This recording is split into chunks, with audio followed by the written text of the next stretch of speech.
Assalamualaikum warahmatullahi wabarakatuh.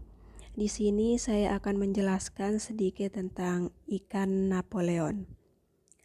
Ikan Napoleon atau Chelinius undulatus adalah jenis ikan teleos dari kelas Labridae yang mempunyai bentuk unik tersendiri dan bertubuh besar di antara jenis yang termasuk dalam kelas tersebut.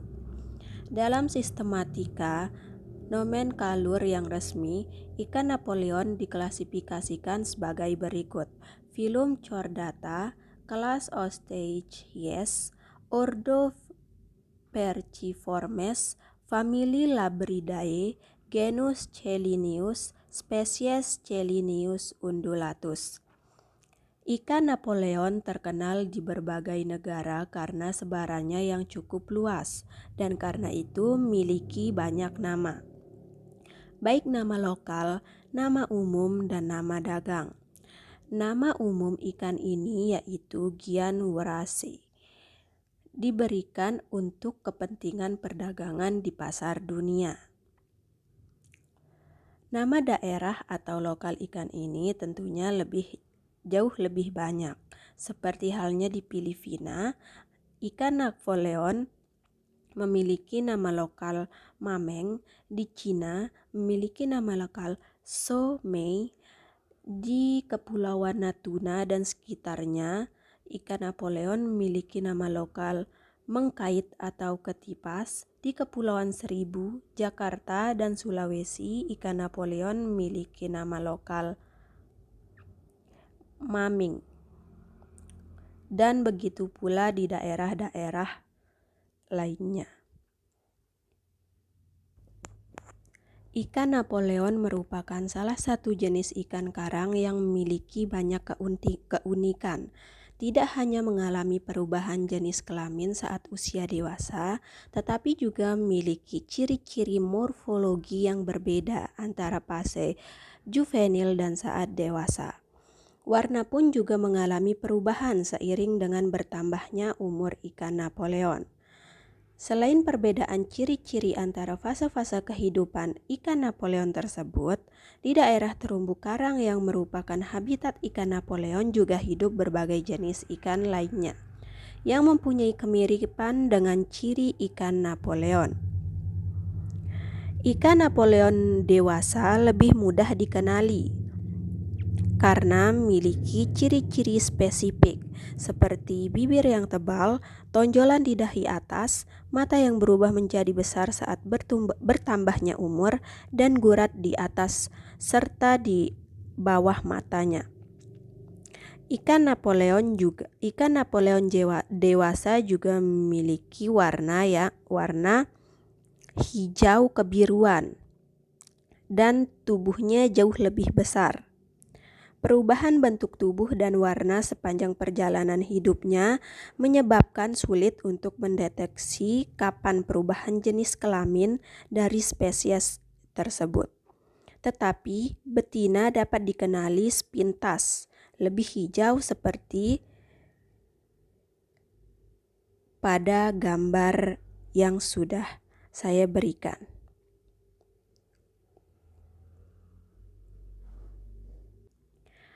Kepadatan ikan Napoleon tergolong rendah di semua jenis perairan, baik pada perairan yang berstatus tingkat eksploitasi rendah, sedang, ataupun tinggi, maupun pada perairan yang masih alami, bahkan pada daerah konservasi dan area yang memang menjadi habitat kesukaannya. Identifikasi spesies menjadi langkah awal dalam menentukan status konservasi dan tindakan pengelolaan selanjutnya. Terdapat teknologi yang dapat digunakan untuk mengidentifikasi spesies di perairan karang, yaitu dengan teknologi Underwater Visual Census atau UVC. Prosedur standar Underwater Visual Census bagi jenis biota langka telah dikembangkan untuk memantau ukuran populasi ikan Napoleon.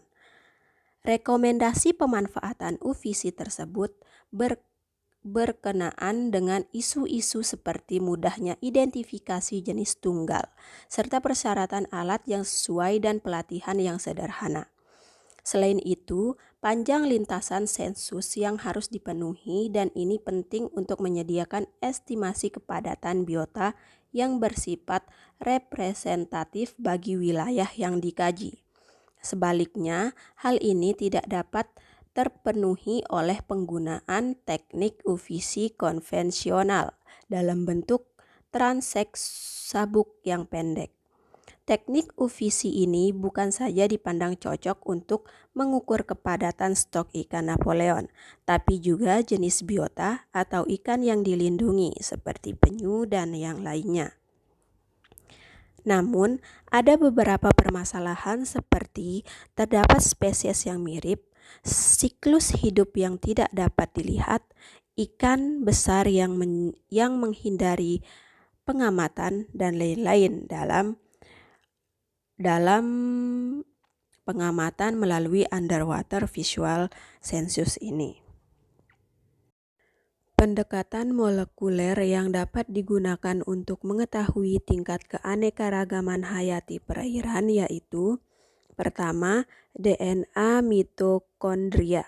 DNA mitokondria ini dipakai karena mempunyai karakteristik mempunyai laju mutasi yang tinggi, dapat dideteksi dari garis keturunan ibu, dan memiliki kandungan yang konservatif yang bisa dijadikan penanda.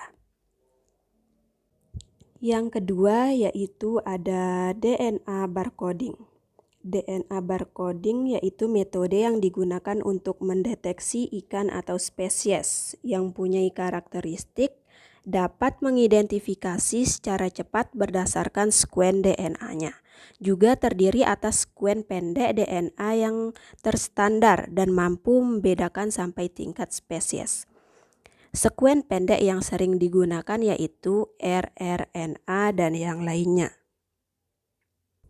Yang ketiga yaitu ada DNA metabarcoding. DNA metabarcoding itu ini hampir sama dengan DNA barcoding. Keunggulannya yaitu DNA metabarcoding ini dapat mengidentifikasi spesies maupun sampelnya tercampur banyak. Jadi di sini dapat kita simpulkan bahwa eDNA metabarcoding menggunakan primer MIFIS berhasil mengidentifikasi spesies ikan yang terdiri dari kelas, ordo, dan famili. eDNA metabarcoding menggunakan primer modifikasi berhasil mengidentifikasi spesies ikan yang terdiri dari ordo dan famili. Spesies yang berhasil diidentifikasi merupakan representasi ikan karang sehingga pendekatan eDNA metabarcoding menjadi salah satu alternatif untuk metode survei untuk ikan karang yang lebih ramah. Sekian dari penjelasan saya mengenai ikan Napoleon dan jadi di sini dapat kita simpulkan bahwa pertama, eDNA metabarcoding menggunakan primer MIFIS berhasil mengidentifikasi spesies ikan yang terdiri dari kelas, ordo, dan famili. Yang kedua, eDNA metabarcoding menggunakan primer modifikasi berhasil mengidentifikasi spesies ikan yang terdiri dari ordo dan famili. Yang ketiga, spesies yang berhasil diidentifikasi merupakan representasi ikan karang sehingga pendekatan eDNA metabarcoding menjadi salah satu alternatif untuk metode survei untuk ikan karang yang lebih ramah.